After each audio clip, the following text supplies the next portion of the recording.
Satisfaction मुझे नहीं लगता कभी भी आप हासिल कर पाते हैं, क्योंकि जहाँ आपने अगर कोई कुछ गोल बांधा होता है, जब आप वहाँ पहुँच जाते हैं तो लगता है अरे मुझे तो वो चाहिए, ये तो ठीक है।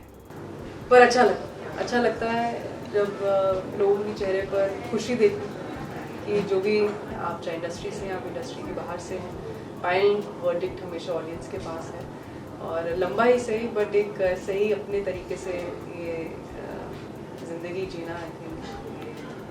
पर अगर मैं देखूं करियर का, लगता है काफ़ी डेफिनेटली एक जर्नी रही है, बट जहाँ मैं खड़ी हूँ इस वक्त लगता है नहीं, अभी और भी काफ़ी कुछ मुकाम हासिल करना बाकी है। पर अच्छा लगता है जब लोगों के चेहरे पर खुशी देखती कि जो भी कोई अच्छी बात कर रहा है या कोई फिल्मों को लेकर या प्रदर्शन को लेकर, अभिनय को लेकर, तो अच्छा ही लगता है बजाय कुछ भी लाइक क्योंकि मेरे दिल में कोई गिला, कोई शिकवा, कोई कंप्लेंट कुछ नहीं। ये जर्नी है जो हर एक को खुद ही तय करनी है, आप चाहे इंडस्ट्री से हैं, आप इंडस्ट्री के बाहर से हैं, फाइनल वर्डिक्ट हमेशा ऑडियंस के पास है। और लंबा ही सही बट एक सही अपने तरीके से ये ज़िंदगी जीना आई थिंक। और आपकी पहली बड़ी सफल फिल्म थी विक्की डोनर। तब हम आपके पिताश्री जी के टच में थे, बहुत सिफारिश करते थे इंटरव्यू कैसे मिल जाए, क्या हो, क्योंकि ये नई लड़की आई है और इसने धूम मचा देनी है। और अब देखो चांस की बात है कि हम धूमधाम के बाद इंटरव्यू कर रहे हैं। हाँ, तो विक्की डोनर पे अंदाजा था धूमधाम का, बट आप कितना सेटिस्फाई हैं अपनी जर्नी से? सेटिस्फैक्शन मुझे नहीं लगता कभी भी आप हासिल कर पाते हैं, क्योंकि जहाँ आपने अगर कोई कुछ गोल बांधा होता है, जब आप वहाँ पहुँच जाते हैं तो लगता है अरे मुझे तो वो चाहिए, ये तो ठीक है। तो शायद 10 साल पहले गोल कुछ और होगा, अब मैं यहाँ हूँ, अब गोल कुछ और है। पूछेंगे अगर गोल क्या है, मैं शायद शब्दों में ना बता पाऊँ, क्योंकि कभी मेरे दिमाग में कुछ सेट नहीं है कि अच्छा मुझे इस तरह की फिल्म करनी है या इनके साथ काम करना है। मेरे लिए हर एक काम जो जब एक स्क्रिप्ट आती है, एक नए नज़रिए से ही देखना, एक फ्रेश नज़रिए से देखना, उन्हीं आंखों से देखना कि ये मुझे पहली बार कोई स्क्रिप्ट ऑफर कर रहा है तो मुझे कैसा लग रहा है। कोई मेरे अंदर कुछ से बोलते हैं ना कि एक्स्ट्रा एक्सपेक्टेशन सिर्फ एक अच्छी स्क्रिप्ट की, कहाँ से आए, कौन लेकर आए, मेरे लिए मुझे कोई फर्क नहीं पड़ता। और यो शायद यही एक फैक्टर है जो मेरे लिए अभी तक। विक्की डोनर आपको कैसे मिली थी? ऑडिशन जोगी जी हमारे कास्टिंग डायरेक्टर थे। बहुत अच्छे, बहुत स्वीट कास्टिंग डायरेक्टर हैं, बहुत अच्छे खुद कलाकार भी हैं। और वो उन्होंने मुझे बुलाया किसी और फिल्म की कास्टिंग ऑडिशन के लिए, और किसी कारणवश मैं वो ऑडिशन नहीं दे पाई। कुछ हुआ, मैं कहीं आउट ऑफ टाउन थी, कुछ शूट कर रही थी और something that happened, it didn't work out. Sir Yami वो ऑडिशन तो अब नहीं होगा, पर एक और फिल्म है। अच्छा जोगी जी किसके बारे में है, क्या कॉन्सेप्ट है, क्या बता सकते हैं? और जब आप ऑडिशन देते हैं, खास उस टाइम देते थे, ऐसा थोड़ी कोई स्क्रिप्ट या सिनॉप्सिस मिल रहा है, बस 2 लाइनें कही। उन्होंने कहा मैं बता दूंगा, आप पहले एक छोटा सा जो भी उन्होंने ऑडिशन तैयार किया था, कुछ लाइन्स आप ये कर सकती हैं। ऑफ कोर्स मैं ये करना चाहूँगी। तो मुझे कुछ था जो एक्साइट किया विक्की डोनर के बारे में, without knowing it was Vicky donor शुरू से ही।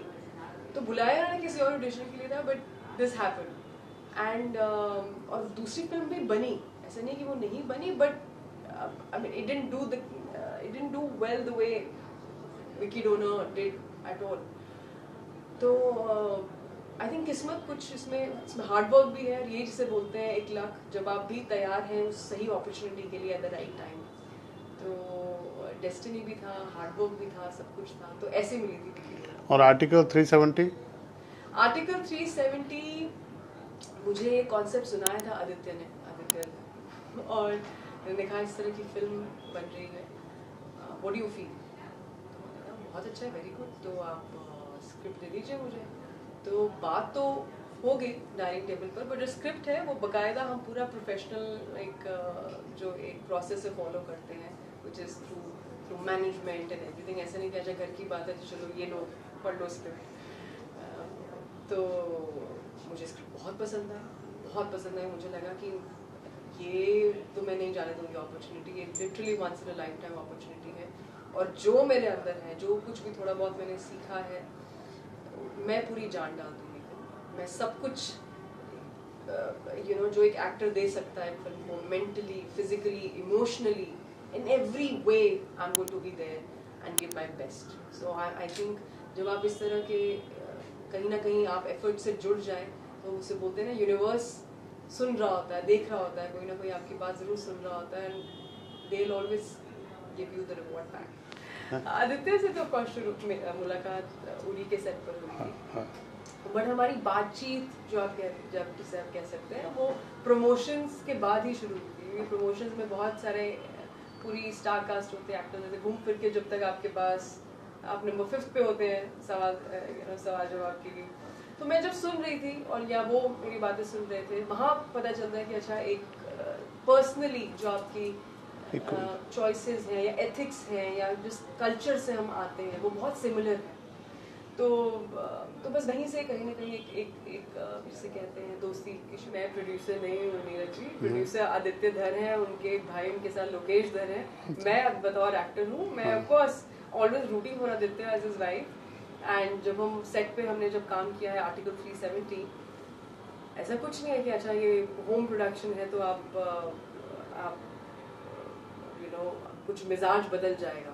मैं एक्टर ही रहूँगी, वो क्रिएटिव ही रहेंगे, और हम बिल्कुल एक जो प्रोफेशनल डिमीनर होता है वैसे ही काम करते हैं। कुछ रिबेट मिलता है उनको फीस वगैरह में या कुछ आपको एक्स्ट्रा पर्क मिलता है या नहीं मिलता? मतलब ये दोनों रिबेट भी नहीं, वो एक्स्ट्रा पर्क भी नहीं है, बिल्कुल प्रोफेशनल वैसे ही है जैसे बाकी सबके साथ है। बट हाँ ये है कि क्योंकि वो इतने कमाल के राइटर हैं, इतने अच्छे प्रोड्यूसर हैं, तो कमाल की स्क्रिप्ट जरूर मिली, कमाल की अपॉर्चुनिटी मिली। एंड आदित्य, अगर आप कभी I am sure of course आप मिलेंगे आदित्य से जब भी उनकी फिल्म के लिए प्रमोशन के दौरान, वो ऐसे इंसान है ही नहीं कि अच्छा ये मेरी वाइफ है या मैं इनको जानता हूँ, कि कोई भी हो तो let me give that person an opportunity. No,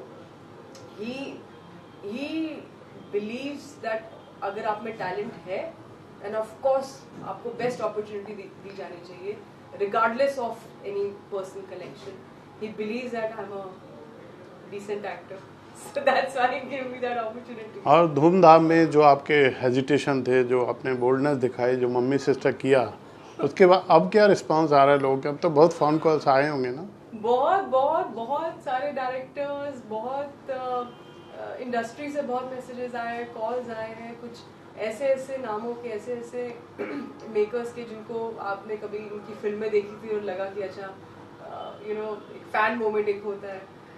और ऑडियंस, सबसे बड़ा ऑडियंस, द फैक्ट की फिल्म बहुत अच्छा प्रदर्शन कर रही है, week by week it's growing in numbers, तो बहुत अच्छा लग रहा है। फाइनल वर्डिक्ट तो जनता के पास ही है, जनता ही हम सबका जो एक पावर जैसे बोलते हैं वो तो उन्हीं के पास है। बहुत अच्छा लग रहा है, अच्छा लगता है जब एक अच्छी फिल्म को अच्छी ऑडियंस मिलती है। और आपके आने वाले प्रोजेक्ट्स के बारे में, किसी के बारे में अगर आप बात करना चाहें तो? मैं तो बिल्कुल बात करना चाहूँगी, पर अगेन जैसा मैंने कहा, मैं तो सिर्फ एक्टर प्रोड्यूसर होती तो ज़रूर बात करती, बट बहुत ही जल्द आप अनाउंसमेंट सुनेंगे एक के बाद एक। और इतना बस प्रॉमिस ज़रूर कर सकती हूँ कि जितनी भी फिल्म्स मैंने फाइनलाइज अभी भी की हैं, the idea is to go notches higher, the idea is to कि अब जो हो गया, जो फिल्में जिन्हें सफलता मिली, जो अच्छा जिन्होंने किया, मेरे लिए अपॉर्चुनिटी बहुत बड़ी थी, वो हो गया, अब इससे बेहतर और क्या कर सकते हैं, तो उसको ध्यान में रखकर, और कितना वर्सेटैलिटी आप पे ध्यान दिया जा सकता है, उसको ध्यान में रखकर अगली फिल्में साइन की। चलिए, wish you all the very best. हमसे बात करने का शुक्रिया। Thank you.